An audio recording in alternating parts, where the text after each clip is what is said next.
Happy good day lovely people dimanapun kalian berada. Doa dan harapan terbaik untuk kalian semua. Thanks yang sudah subscribe channel Suara Hati ya. Di sini kita akan bahas berbagai topik menarik dari beberapa sudut pandang versi channel Suara Hati. So, check this out. Halo rekan-rekan. Kamu tahu kalau ada penyakit yang paling bahaya bagi manusia dan saat ini banyak mewabah di dunia termasuk Indonesia? Penyakit yang dari zaman dahulu sampai saat ini seringkali ditemukan pada manusia. Apa ya? Kamu tahu? Sadar atau tidak sadar, penyakit ini yaitu penyakit iri hati. Kok bisa? Kenapa bisa iri hati itu berbahaya bagi kita? Dan apakah ada obatnya? Mari kita bahas ya. Definisi iri hati. Apa yang dimaksud dengan iri hati? Iri hati dari kata dasar iri. Artinya merasa kurang senang hati melihat kelebihan orang lain yang lebih beruntung dan sebagainya. Rasa cemburu, sirik, dan dengki. Iri hati merupakan kata adjektiva atau kata sifat. Lalu, kenapa kita bisa iri hati? Ketika kita merasa iri hati, itu biasanya karena perasaan tidak puas dengan keadaan atau pencapaian orang lain dan keinginan untuk memiliki atau mencapai apa yang dimiliki atau dicapai oleh orang tersebut. Ada beberapa alasan mengapa kita bisa merasakan perasaan iri hati. 1. Perbandingan sosial. Kita sering membandingkan diri kita dengan orang lain dalam berbagai aspek kehidupan seperti penampilan, kekayaan, prestasi, atau hubungan personal. Jika merasa bahwa orang lain memiliki sesuatu yang lebih baik daripada yang kita miliki, kita bisa merasa iri hati. 2. Rasa tidak aman. Ketika kita merasa tidak aman terhadap diri kita sendiri, kemampuan kita, atau masa depan kita mungkin menjadi lebih rentan terhadap perasaan iri hati terhadap orang lain yang dianggap lebih sukses atau lebih bahagia. Perasaan ini dapat memunculkan rasa tidak adil atau ketidakpuasan terhadap kehidupan kita sendiri. 3. Kebutuhan akan validasi. Kita mungkin mengharapkan pengakuan atau validasi diri dari orang lain sebagai bentuk pengukuran keberhasilan atau nilai kita. Jika kita melihat orang lain mendapatkan pengakuan yang kita inginkan, kita dapat merasakan iri hati karena merasa kurang diakui atau dihargai. 4. Keterbatasan sumber daya. Dalam situasi di mana sumber daya seperti uang, waktu, atau kesempatan terbatas, keberhasilan atau keuntungan seseorang bisa dirasakan sebagai ancaman terhadap peluang kita sendiri. Ini dapat memicu perasaan iri hati karena kita merasa bahwa mereka mengambil bagian dari sesuatu yang kita inginkan atau butuhkan. Perasaan iri hati adalah bagian alami dari kehidupan manusia, tetapi penting untuk mengelolanya dengan bijak. Penting untuk mengakui dan memahami perasaan tersebut.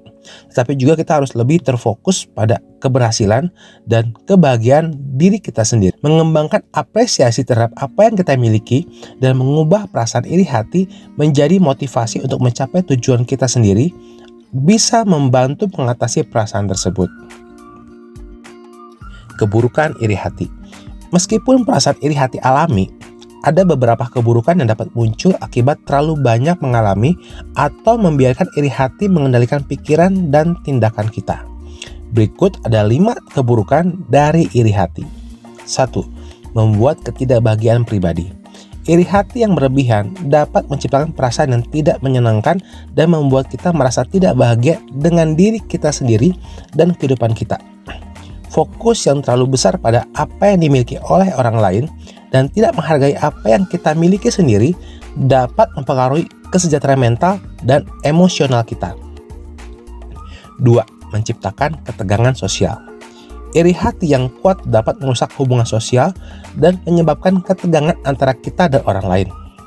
Perasaan iri hati dapat mengganggu interaksi sosial, menyebabkan rasa cemburu atau rasa tidak puas yang tidak sehat dan berpotensi merusak hubungan dengan orang-orang di sekitar kita.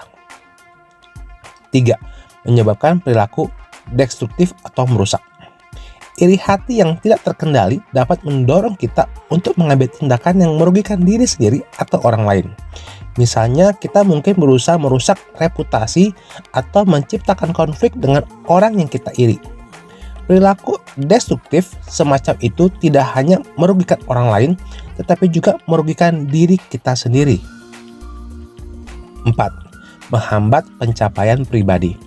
Terlalu terfokus pada apa yang dimiliki atau dicapai oleh orang lain dapat mengalihkan perhatian kita dari tujuan dan potensi pribadi kita. Daripada berupaya untuk meraih keberhasilan sendiri, kita menghabiskan waktu dan energi kita dalam merasa iri dan membandingkan diri dengan orang lain. Hal ini dapat menghambat kemajuan pribadi dan mencegah kita mencapai potensi maksimal dari diri kita. 5. Merusak kesehatan mental dan emosional. Iri hati yang berkepanjangan dan berlebihan dapat berdampak negatif pada kesehatan mental dan emosional kita. Stres dan ketegangan yang disebabkan oleh perasaan iri hati yang terus-menerus dapat meningkatkan resiko kecemasan, depresi, dan gangguan kesehatan mental lainnya. Hal ini juga dapat mempengaruhi kehidupan kita sehari-hari, termasuk kinerja kita dan hubungan interpersonal. Penting untuk mengenali dan mengelola iri hati dengan bijak agar tidak terjebak dalam siklus negatif yang dapat merugikan diri sendiri dan orang lain. Kebaikan iri hati. Iri hati pada dasarnya dianggap sebagai emosi yang negatif dan merugikan. Namun dalam beberapa konteks tertentu, ada beberapa hal positif yang dapat dikaitkan dengan perasaan iri hati loh. Meskipun begitu, penting untuk dicatat bahwa kebaikan-kebaikan ini tidak sepenuhnya menggantikan dampak negatif dapat disebabkan oleh iri hati. Berikut adalah 5 contoh kebaikan dari iri hati. 1. Inspirasi. Perasaan iri hati dapat menjadi sumber inspirasi yang kuat. Ketika kita melihat orang lain mencapai sesuatu yang ingin kita capai, itu dapat memotivasi kita untuk bekerja lebih keras dan mencapai tujuan yang sama atau lebih tinggi. Iri hati bisa menjadi cambuk yang mendorong kita untuk melakukan perubahan positif dalam hidup kita. 2. Penentuan tujuan. Ketika kita merasa iri hati terhadap pencapaian orang lain, itu dapat membantu kita memperjelas tujuan dan aspirasi kita sendiri. Iri hati dapat menjadi sinyal bahwa kita menginginkan sesuatu yang lebih baik dalam hidup kita. Dan kita dapat menggunakan perasaan tersebut sebagai pijakan menetapkan tujuan yang lebih tinggi dan berusaha mencapainya. 3. Evaluasi diri. Perasaan iri hati dapat mendorong kita untuk melakukan evaluasi diri secara lebih mendalam. Saat kita membandingkan diri kita dengan orang lain, kita mungkin menyadari kekurangan dan kelemahan kita yang perlu kita perbaiki. Dalam hal ini, iri hati dapat menjadi dorongan untuk pertumbuhan pribadi dan pengembangan diri. 4. Peluang belajar. Iri hati dapat membuka peluang untuk belajar dari orang lain yang telah mencapai kesuksesan. Kita dapat melihat apa yang mereka lakukan dengan baik dan belajar dari pengalaman mereka. Perasaan iri hati bisa mengarahkan kita untuk mencari pengetahuan, keterampilan, atau strategi yang diperlukan untuk mencapai tingkat kesuksesan yang sama atau lebih tinggi. 5. Peningkatan empati. Merasakan iri hati juga dapat meningkatkan empati kita terhadap orang lain. Ketika kita memahami perasaan iri hati, kita mungkin lebih peka terhadap perasaan dan pengalaman orang lain. Ini dapat membantu kita membangun hubungan yang lebih baik dengan orang lain dan memperluas pemahaman kita tentang perspektif mereka. Meskipun terdapat beberapa aspek positif yang bisa dihubungkan dengan iri hati, penting untuk mengolah emosi tersebut dengan bijak dan tidak membiarkannya menjadi sumber konflik atau kerugian. Lebih baik menggunakan iri hati sebagai dorongan untuk pertumbuhan pribadi dan mencapai tujuan kita sendiri, daripada membiarkannya mengganggu kebahagiaan dan hubungan kita dengan orang lain. Cara mengurangi iri hati yang negatif. Berikut adalah beberapa cara yang dapat membantu mengurangi iri hati yang negatif. 1. Kesadaran diri. Mulailah dengan mengembangkan kesadaran diri tentang perasaan iri hati yang muncul dalam diri kita.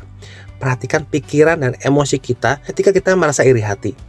Mengenali dan menerima perasaan tersebut adalah langkah pertama untuk menguranginya. 2. Ubah pola pikir. Gantilah pola pikir negatif dengan pola pikir yang lebih positif. Alihkan fokus dari orang lain ke diri sendiri dan pencapaian pribadi.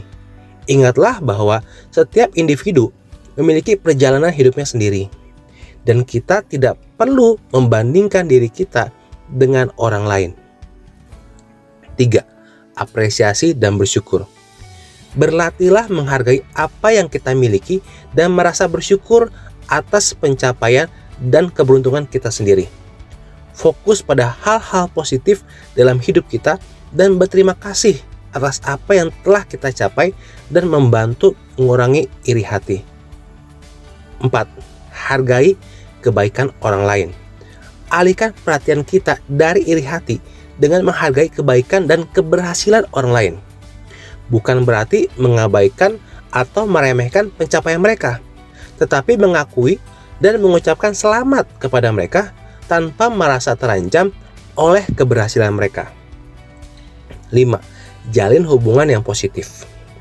Membangun hubungan yang sehat dengan orang-orang yang mendukung kita dan saling menginspirasi dapat membantu mengurangi perasaan iri hati. Lingkungan yang positif akan memberikan dukungan, dorongan, dan perspektif yang lebih sehat. 6. Fokus pada pertumbuhan pribadi. Alihkan energi dan perhatian kita pada pengembangan pribadi dan mencapai tujuan kita sendiri. Tetapkan tujuan yang realistis dan ukur kemajuan kita sendiri, daripada membandingkan diri kita dengan orang lain. 7. Latihan keterimaan dan kegembiraan. Belajar menerima bahwa tidak semua orang akan memiliki hal-hal yang sama dalam hidup. Fokus pada kebahagiaan dan keberhasilan kita sendiri, dan hargai kebahagiaan dan keberhasilan orang lain tanpa merasa terancam olehnya. 8. Praktik kebajikan dan kemurahan hati.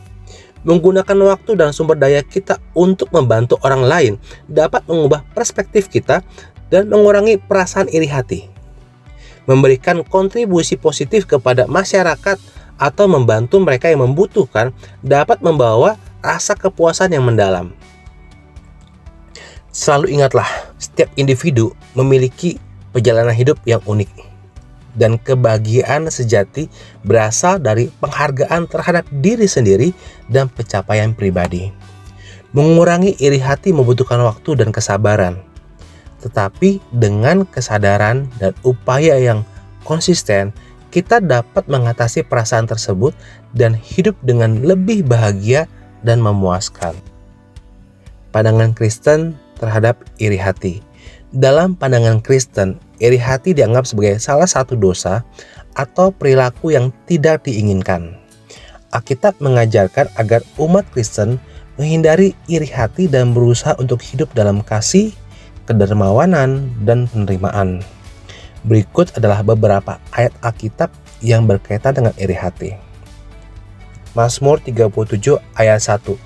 Jangan iri hati terhadap orang yang berbuat aniaya, dan janganlah kau ikuti segala perbuatannya, karena aniaya itu tidak berdiam dalam hatinya.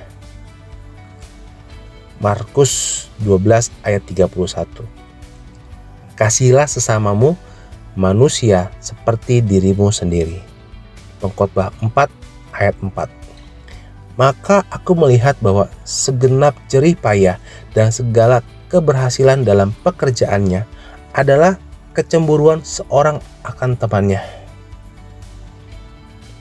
Filipi 2 ayat 3. Janganlah kamu menonjolkan diri, janganlah kamu mencari kesenangan diri sendiri, dan janganlah kamu menghendaki kemasyhuran dengan tidak jujur. Tetapi hendaklah kamu menjadi rendah hati dan masing-masing menaruh orang lain di atas dirinya sendiri.